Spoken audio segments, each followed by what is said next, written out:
ভাই ভাই আপনার মানি ব্যাগ পড়ছে, আপনি মানি না ব্যাগ ভাই, নিয়ে এটা যান। তো আমার মানি ব্যাগ না। ও আপনার মানি ব্যাগ না, কিন্তু মানি ব্যাগে তো অনেকগুলো টাকা। আচ্ছা জানতে আরে ভাই, এটা আমার মানি ব্যাগ দেন।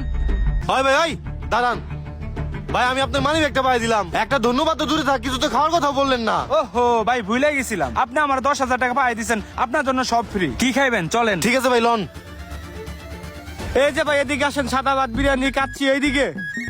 ভাই এই যে আমার চাচাতো ভাইয়ের দোকান, আপনার যেটা মন চায় সেটাই খাবেন, চলেন। অনেক ক্ষুধা লাগছে, আজকে পেট ভরে খাইতে হইব। ভাই কি খাবেন খান, এটা আমার চাচাতো ভাইয়ের দোকান। চাচাতো ভাইয়ের দোকান মানে আমার দোকান, আমার দোকান মানে আপনার দোকান, আপনার জন্য সব ফ্রি। আসলেই তাইলে ভাই ভালো ভালো যা আছে সবকিছু অর্ডার দেন। ওই বাইরে বিরিয়ানি দাও, আর যা যা ভালো তরকারি আছে সব দাও। এই তো বিরিয়ানি এসে পড়ছে। ভাই খান খান খান, এই যে ভাই গরুর মাংস আছে এটা লন, আর এখানে মুরগি মাংস আছে এটাও খান। ঠিক আছে ভাই খাইতেছি। খান ভাই খান, মন বইরে খান, আর কিছু লাগলে বললেন ভাই। আচ্ছা ঠিক আছে ভাই।